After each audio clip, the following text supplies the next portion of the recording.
Hey, what's up, nieces and nephews? This is Uncle Dave the Handyman coming to you with another episode. So, today we're going to be reviewing a video by another handyman slash YouTuber. His channel's name is Adventures of a Handyman. I've watched his channel in the past, actually, and I thought his channel was unique at the time that I had watched it. It's been a while, but he had, when I first started watching it, a job, and then he started doing handyman as a part-time job. So you kind of saw his transition into it. The video that we're going to watch today, and I'm going to link below to his channel as well, Charge Enough Not to Rush. All right, so let's go ahead and take a look at the information that we got here.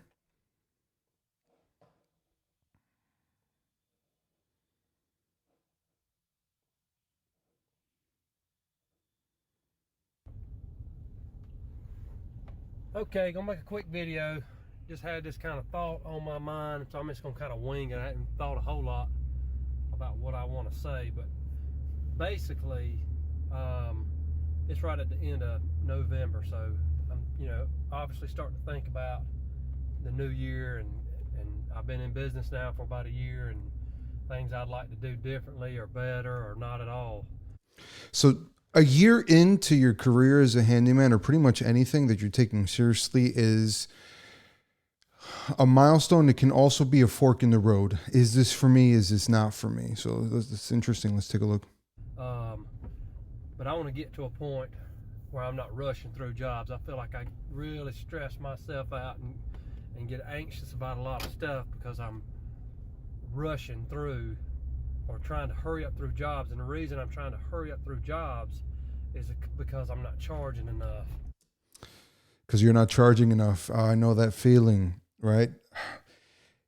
You have to charge what you feel is adequate for your work so that you don't rush, because then that's not fair for the customer either.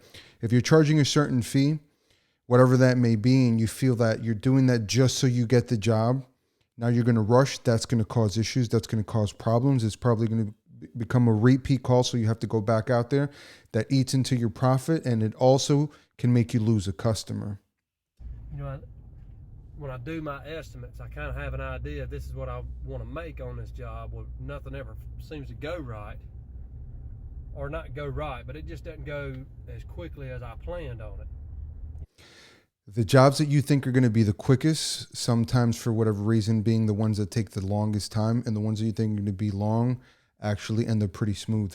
You can just never tell. That's why you should always, while you're still getting experience, overestimate the time it's going to take you. I end up thinking I'm gonna make, I don't know how much money is $700 a day, and then you end up making $250 a day, and that just ain't cutting it. So my last few estimates, and another reason that I can do this is because I'm getting very busy. I'm already, like I said, today is Monday, November 25th, and I'm booked up through about the first week or two of January. So I'm very blessed with that. That's awesome. That's awesome. Being booked out that long, especially after Thanksgiving and after the Christmas rush, when people have already spent money and you're still booked up, that's awesome. That's a good position to be in. That means that people want the value that you bring. My last couple of estimates I was doing Saturday morning.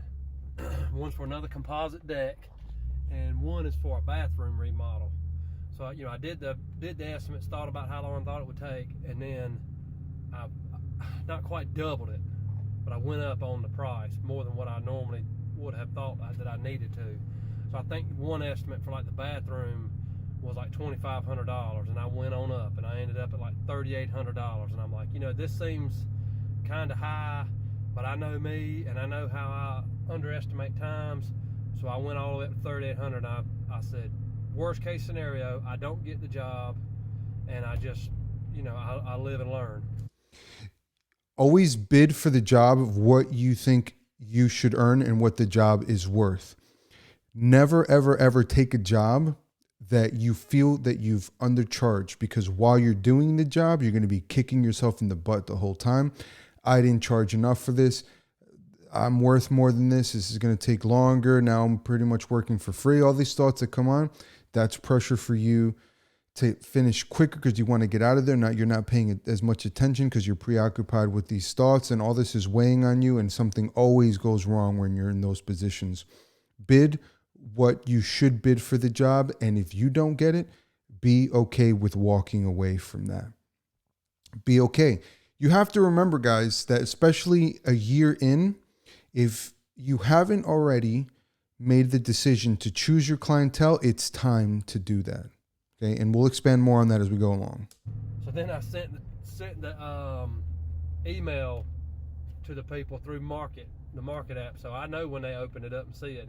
It's a good app. I use Market as well. But long they open it up, and then I'm like, uh-oh. I'm thinking, is this guy gonna send me a text, fussing? Is this a joke? Just too much money? Well, then sure enough, I got a text, and it was from him. I saw his name at the top of the text. I'm like, uh-oh, here we go. And he said, when can you start? And I'm like, got the estimate, when can you start? That's a good feeling. When can you start? You got the job. Especially when you're like, oh, I may not get it, and whatever the case is, and it's good money, and you're hoping you get it. And then you get that text, when can we start? That means it's good to go. Good feeling. Like, all right, that's a good deal, man, So anyway, then the estimate for the composite deck. I charged $1,000 more than what I've been charging in the past, what I would have charged in the past, because I've learned some lessons. I learned what I need to do, that I need to add some to this price because I'm not making enough money on certain things. Before the day was over, they had accepted the estimate. So, it's like ding ding, 2 big jobs on the same day were accepted. That's awesome. Guys, the quickest way for you to make more money, you ready? Charge more money. It's like, man, that's awesome. And I could immediately, I told my wife, I could feel the anxiety leaving me, because now I'm going to start those jobs and I'm not going to be flying through the job. And it's hard for me to concentrate when I have these thoughts in the back of my head. Exactly what I was saying. All that starts to weigh in on you. I didn't charge enough. You're a dummy. You're an idiot. You shouldn't be here. You're giving away your work. You're not valuing yourself. These people aren't going to appreciate what you're doing. And then while you're trying to work, that's where your concentration is at, man. And things go wrong. Things take longer. And in our business, guys, in our job, you got to remember, if you're distracted, you could get hurt, seriously hurt, right? So don't take a job if you're not getting what you want to get. Telling me, gotta hurry up. You're not making enough money. You screwed up again. You're not making, then you waste time trying to do that. Can't even think for having to try to push those thoughts out of the back of my mind. So anyway, I'll probably end up getting them done quicker because I won't be so worried about time and all. Man, when you're working and it's a pleasure to work, you feel like you're making good money. The customer is going to be happy. That's when everything goes right, and even when things don't go exactly as you planned, it's easier to deal with those things. It's easier to deal with those last minute things because they're just not as big of a deal when they happen, I guess the moral of the story is, and the lesson I'm trying to teach myself, and something I want to start following, is charge enough where you don't have to rush through the job. Charge enough where you don't have to rush through. Now, obviously, when you first get started and you don't have, a lot of work and you hadn't really built up a name for yourself, you kind of charge a little less just because you're trying to get your foot in the door. That could be true, but also based on your experience, right? The more experience you have, the more confident you are in the jobs that you're doing, the more you can focus on the added value that you're giving the customers: reliability, punctuality, cleaning up after yourself, right? Those kinds of things are what you're bringing to the table apart from your job, right? That's the value added incentive that you're giving the customer. Well, I'd like to think at this point of being full-time for almost a year and being in business period for 3 or 4 years, I've built up a name for myself. I've built up a reputation. These are repeat customers, or at least that bathroom remodel is a repeat customer. He knows what kind of work I'm going to do. I'm going to do it right and be easy to work with. So I can do that. I can go up on the price, and I'm not going to start just sticking it to people. But I'm not holding a gun to their head either and saying this is the price and you're going to pay me. Well, if you give them a price, that's what the price is. And if they want you to do the job, then they have to pay it for sure. But sticking it to people, I get what he's saying, because you don't want to come off as you're overcharging the customer. But that's a state of mind, because if what you feel like you should be charging is X number, and then you go down from that because you don't want to seem like you're overcharging the customer, guess what you're doing? You are negotiating on the customer's behalf to yourself. Let me say that again. You are negotiating on the customer's behalf to yourself. Don't do that. If you feel like you should charge something and you try to talk yourself out of it, remind yourself you're negotiating to yourself on behalf of the customer. So that means that you're negotiating in their benefit and not yours. Now, if you don't think that you can give the value of that original number that you came up with and you feel that you should get, then that's a different situation altogether. You know, if I stop getting jobs, I know I'm charging too much, or if the economy falls off and I got to go back down, so be it. But I've got to stop shooting my own self in the foot. And it's something else I keep telling myself, stop worrying about their pocketbook and start worrying about your own. You're running a business. You're not running a charity, right? So you are going to give them what it is that they're looking for. What you promise you're going to deliver that. And you set your price based on what you feel that is right for you to do, what you feel you are worth. If they say no, they say no. Be okay with that. Because building a business and building your brand, you're the brand. He's recognizing he has established a the way that people see him, or a brand for himself, a name for himself. That's worth something. Bid how you think you should bid, and be okay with walking away, because this is a long-term game, not short-term game. Think about this. You need to decide who your clientele is. I've mentioned it before and I mentioned it again, and we're going to come back to that. You need to choose your clientele. You know, stop worrying about, can these people afford this? Or are you charging them too much? You know, I worry so much about them and their feelings and their finances. I've got to worry about my own finances. You cannot negotiate on the customer's behalf to yourself, guys. Think about that. Again, they don't have to pay me if they don't want to. They don't have to have this job done.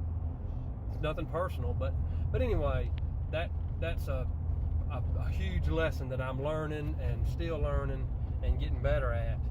And like I said, I kind of tested it this weekend by going up on those estimates, and I proved it. You know, I proved that I can charge more money, and I can.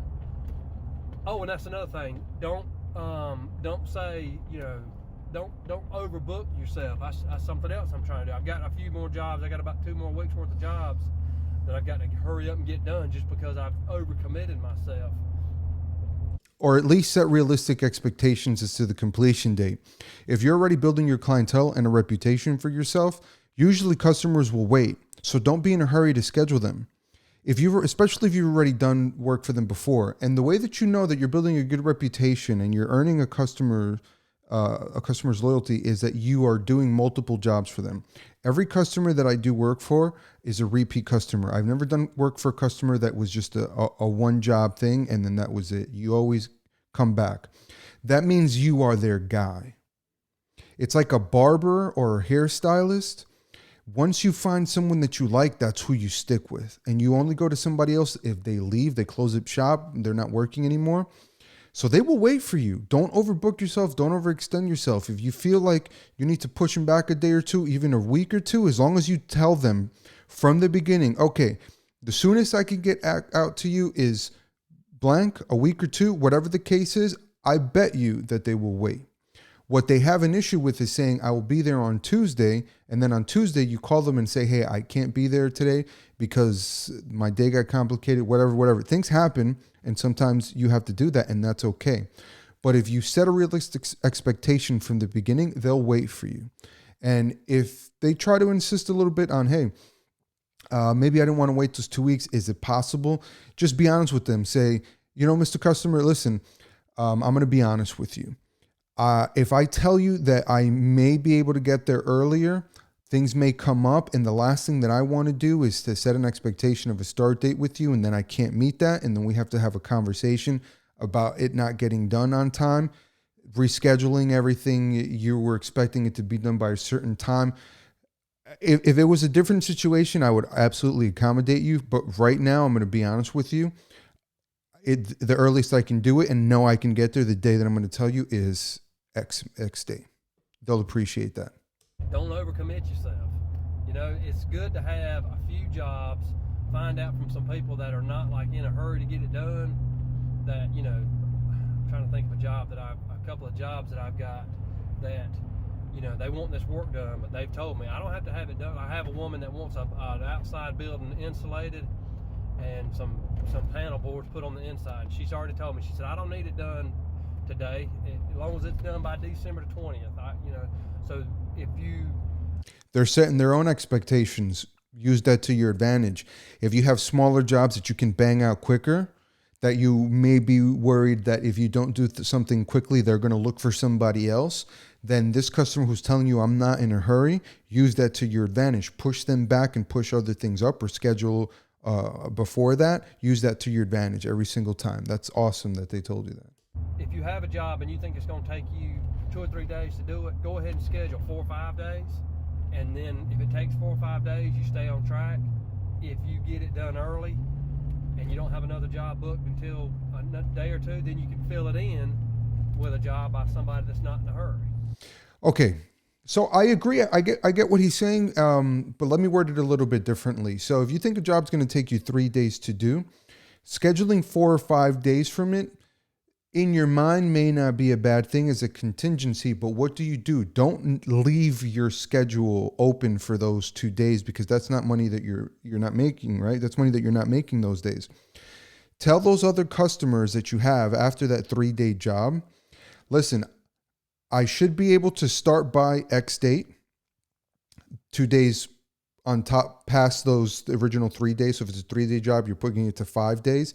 So that day after, now whatever your next available day is, let them know that that's going to be your definite start date. But there's a possibility that you can start 2 days before that.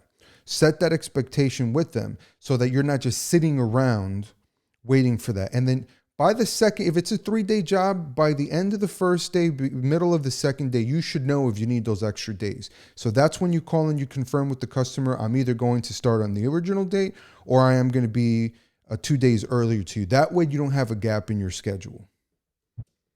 Kind of, if you have jobs like that, you can fill them in. You use them as fill-ins, and that will allow you to not overcommit to jobs. Small jobs you can fill in if they come up. If they're not in a hurry, you let them know, all right, I'll get to you, within the next week. I'll give you a call when I have some free time, and then I'll head over, right? I'll call you before I get out there.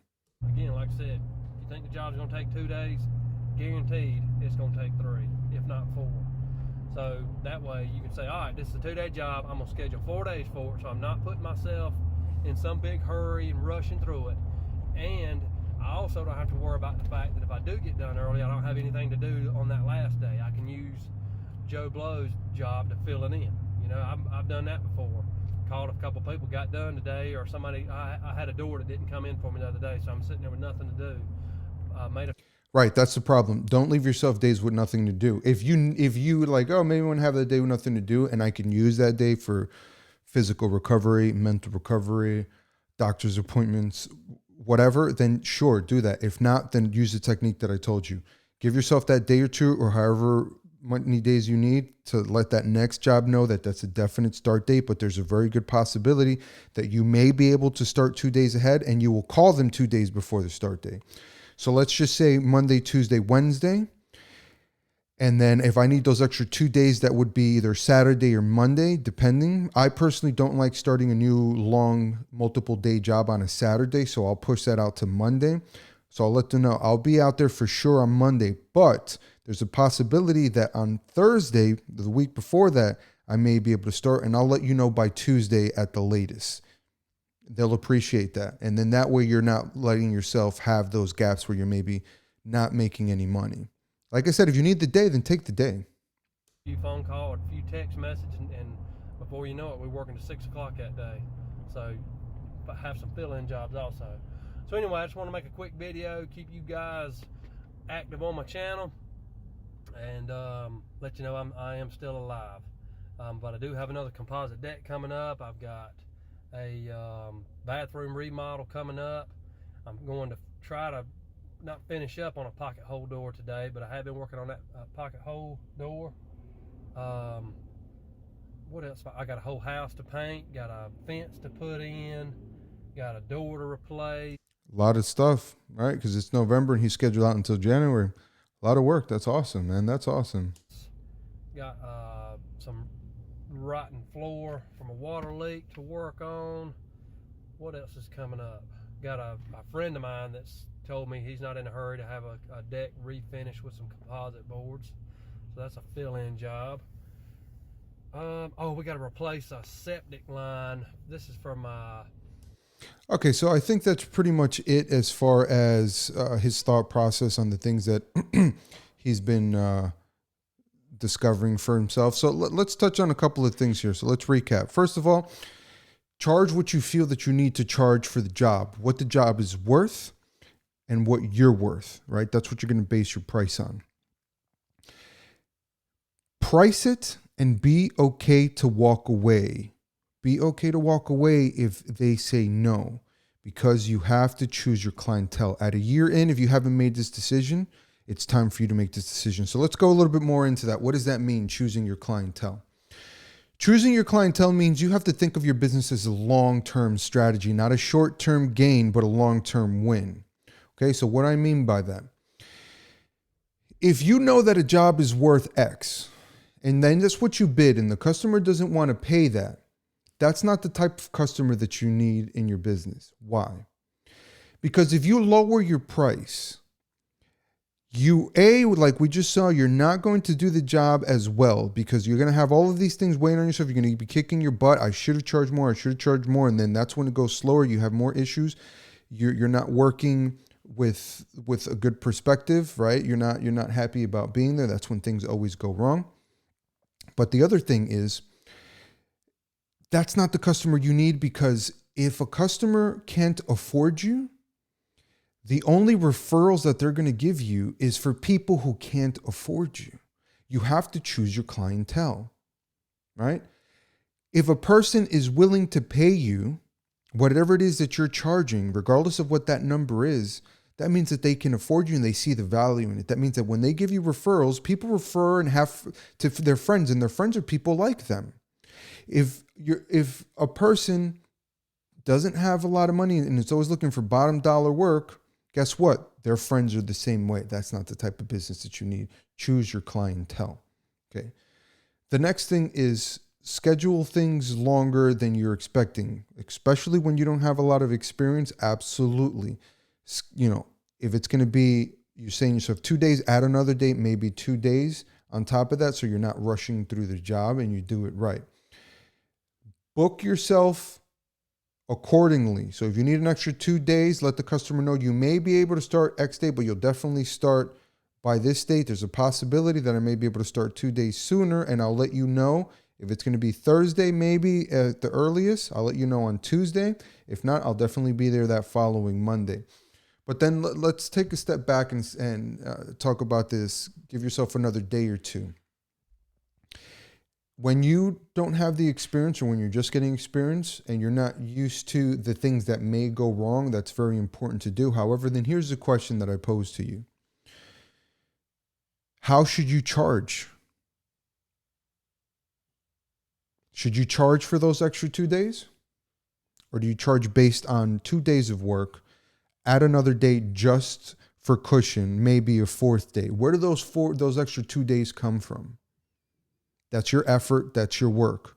So should you be pricing the job as a 2-day job or as a 4-day job? I'm curious, guys, and we'll talk about that in other videos as we go along. So leave your answer in the comments. Do you think if you need another 2 days, or you're putting another 2 days in there as a buffer, do you charge that job as a 2-day job or as a 4-day job? I'm curious to know, guys. All right. Thanks again for watching, guys. Any questions or topics that you want me to cover, go ahead and let me know. Confessions of a Handyman. I'm going to link the channel in the description. Be sure to check him out. Super proud of this dude. A year in, he's booked out from November to January. That's a hard time to be booked after the Christmas spending and the Thanksgiving rush, because that's when everybody's rushing to get their stuff done because they're having company over for Thanksgiving dinner. All right, guys. Appreciate you visiting me. This is Uncle Dave the Handyman again. Thanks for stopping by, nieces and nephews. I'll see you soon.